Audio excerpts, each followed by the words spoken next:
रोमा जी, मैं आपको चैनल में एक बाइट भी भेजूंगा, जो वहाँ के बीजापुर है, मतलब पोरी के पास में, वहां से एक बार विधायक रह चुके हैं सीताराम आदिवासी, भारतीय जनता पार्टी से, जिनको अभी शायद वर्तमान में कहीं ना कहीं जो है राज्य मंत्री का दर्जा है भारतीय जनता पार्टी की ओर से।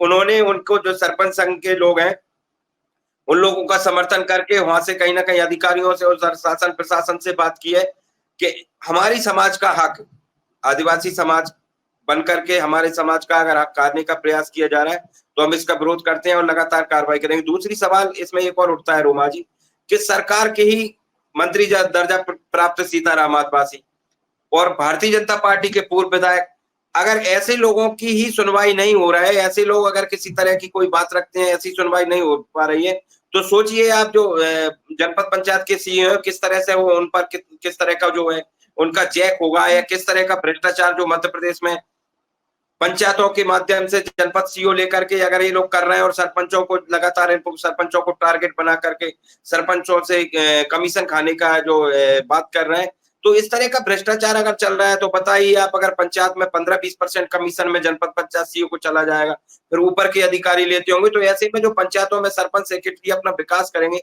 तो कैसे विकास करेंगे? ऐसे में अब एक अच्छे मध्य प्रदेश की कल्पना रोमा जी कैसे की जा सकती है? रिश्वतखोरी चल रही, उसमें भी कहीं ना कहीं लगभग 2-3 दिन उनको भूख हड़ताल करते हुए हैं, जिसमें कुछ सरपंच ऐसे हैं जिनकी बहुत ज्यादा हालत बिगड़ गई है। दूसरी बात, कहीं ना कहीं भारतीय जनता पार्टी के लोग ही उस भूख हड़ताल का समर्थन कर रहे हैं रोमा जी। बावजूद इसके जो जनपद पंचायत के सीईओ है, ना तो उनको हटाया जा रहा है, ना ट्रांसफर किया जा रहा है, और ना उन पर किसी तरह की कोई कार्रवाई की जा रही है। ऐसे में सबसे बड़ा सवाल रोमा जी ये आता है कि सरकार में किस तरह का जो भ्रष्टाचार चल रहा है, सरकार में किस तरह की तानाशाही चल रही है कि एक छोटे से जनपद पंचायत के सीईओ लेवल के अधिकारी को जो है पूर्व विधायक और मंत्री दर्जा प्राप्त व्यक्ति भी अगर उस जनपद पंचायत के भ्रष्ट सीईओ अधिकारी को अगर नहीं हटा पा रहा है, तो ऐसे में बड़ी सरकार की जो है, देखा जाए तो सरकार किस तरह से काम कर रही है। जी रोमा जी। तो मोहन यादव तक क्या एक केस पहुंचा है? उन्होंने कोई एक्शन लिया है जिस पर? और भूख हड़ताल पर जो लोग बैठे थे उनको कितना समय हो गया इससे बैठे हुए?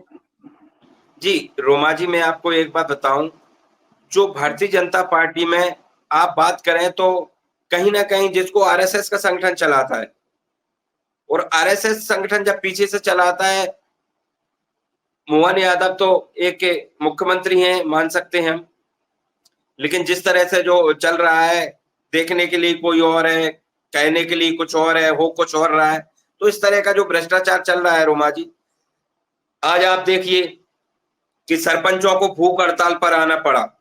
अगर सरपंच भूख हड़ताल कर रहे हैं, लगातार कहीं ना कहीं भारतीय जनता पार्टी के लोग भी उनका समर्थन कर रहे हैं, तो इस तरह के भ्रष्टाचार की आप कल्पना मध्य प्रदेश में कर रहे हैं, या जिस तरह का भ्रष्टाचार हो रहा है, इसको देखते हुए कहीं ना कहीं मोहन यादव को बिल्कुल जागना चाहिए, और मोहन यादव को ऐसे जनपद पंचायत के सीईओ हैं जिन पर कार्रवाई होना चाहिए रोमा जी। आपके नजरिए से इस तरह की घटनाओं को रोकने के लिए क्या कदम उठाने चाहिए? रोमा जी, हमारा जो ओबीसी जन कल्याण संघ संगठन है, लगातार बहुजन समाज के लोगों की, बहुसंख्यक समाज के लोगों की आवाज उठाता है। क्यों उठाता है? क्योंकि उन लोगों को रोमा जी सामाजिक न्याय नहीं मिला है। सामाजिक न्याय की हम बात करें तो आज जो है दलित, पिछड़ा, आदिवासी, ओबीसी, इन लोगों के माइनॉरिटी, इन लोगों के साथ लगातार सामाजिक न्याय, जब से भारत देश आजाद हुआ है तब से लेकर के ये लोग हाशिए पर रहे हैं। इन लोगों को किसी तरह का कोई सामाजिक कल्याण नहीं हुआ है, सामाजिक व्यवस्था से इनको बहुत ज्यादा दूर रखा गया है। ऐसे में कहीं न कहीं इन लोगों के साथ किसी हर तरह का दुर्व्यवहार होता है, हर तरह का इनके साथ कहीं न कहीं कुठाराघात होता है। इनके ओबीसी आरक्षण से लेकर के एससी एसटी आरक्षण के लेकर के कहीं न कहीं फूट डाल करके जो है कुछ लोग इस पर राज कर रहे हैं पूरे देश में। हमने देखा होगा कि सामाजिक न्याय के लिए किस तरह से लोग हैं, हमारे जो है महान समाज सुधारक लोग हैं, चाहे वो कर्पूरी ठाकुर हों, चाहे माननीय मुलायम सिंह यादव हों, लालू यादव हों, काशीराम हों, ऐसे बहुजन समाज के बाबा साहब अम्बेडकर हों, ऐसे बहुत सारे समाज सुधारक लोगों ने कहीं न कहीं देश में एक क्रांति लाने का काम करा है, जिसकी वजह से कहीं न कहीं सुधार हुआ है। लेकिन पूरा सुधार के लिए ज्योतिबा फूले हों, महात्मा ज्योतिबा फूले से लेकर के सावित्रीबाई फूले हों, इन लोगों ने संघर्ष किया है, तब जाकर के कहीं न कहीं आज जो ओबीसी, एससी, एसटी के लोगों के लिए पढ़ने लिखने का अधिकार मिला है। लेकिन मुझे लगता है कि अभी भी सामाजिक न्याय से कोसों दूर है, हाशिए पर है अभी भी ये समाज। ऐसे में कहीं ना कहीं हम लोग जो है जाते हैं और लोगों को जगाते हैं और कहीं ना कहीं हम लोग लड़ाई लड़ रहे हैं। देखते हैं बाकी जी। सारी बातें। जी। एक ना मध्य प्रदेश की एक खबर और आ रही है। मध्य प्रदेश के शाजापुर कोई जगह होगी मध्य प्रदेश में, आप तो क्या जानते रोमा होंगे जी? अच्छे से। क्या क्या? मध्य प्रदेश के शाजापुर में कोई जिला है आपके मध्य जी प्रदेश में, शाजापुर। जी उस समय 3 मुस्लिम भाई हैं। जी वो जबरदस्ती मंदिर के अंदर गए और नमाज पढ़ने लगे। जी पुलिस ने उनको अरेस्ट भी कर लिया है। जी आगे की कार्रवाई भी शुरू हो गई है, लेकिन जी उन्होंने ऐसा क्यों किया? आपके एक जनरल नजरिए से पूछना चाह रही हूँ, उन्होंने ऐसा क्यों किया होगा? क्या मंशा होगी? और इस तरीके की घटनाएं आजकल क्यों हो रही है हिंदू मुस्लिम को लेकर? इस पर आपकी राय रोमा क्या है? जी, रोमा जी, तभी मैं एक सामाजिक न्याय की बात कर रहा हूँ आपसे।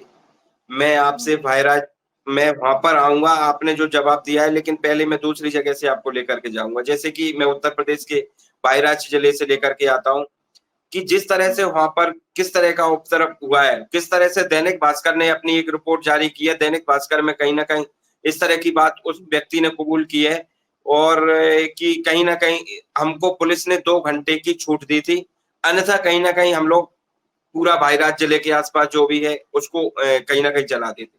और जो वहाँ के भारतीय जनता पार्टी के विधायक हैं, उन्होंने भी इस तरह का आरोप लगाया है कि कहीं न कहीं जो भीड़ थी हिंदू समाज की, उसने कहीं न कहीं इस तरह का दंगा करने का काम किया।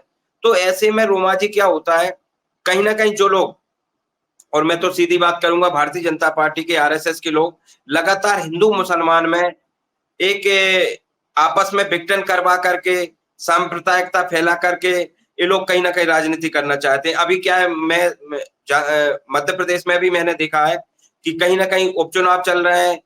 इनको देखते हुए कहीं न कहीं ये किस तरह का ये षड्यंत्र है, मैं सिर्फ़ इसको षड्यंत्र मानता हूँ। और एक सांप्रदायिकता भड़काने के लिए जिस तरह से हिंदू मुसलमान होता है, नहीं होना चाहिए। हाँ, मैं एक बात और करूँगा, अगर इस तरह से किसी भी तरह से, चाहे वो हिंदू हो या मुसलमान हो, अगर गलत तरीके से किसी भी काम को करता है, गलत तरीके से काम करता है, तो उस पर बिल्कुल निश्चित तौर पर कार्रवाई होना चाहिए। इसका मैं कहीं न कहीं किसी तरह का कोई पक्षपात करने वाले मैं नहीं हूँ।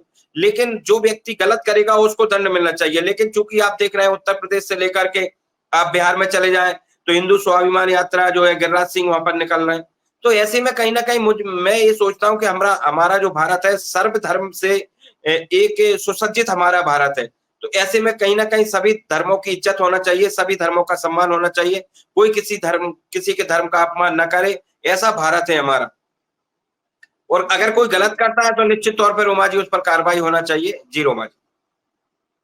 ठीक है, इसके बाद आगे भी हम इस पे नज़र रखेंगे इस खबर पर कि आगे इस पे क्या कार्रवाई हुई है और इस पर डिस्कशन भी करेंगे। फिलहाल अभी जो आपने खबरों की जानकारी दी, इसके लिए आपका बहुत-बहुत शुक्रिया। नमस्कार।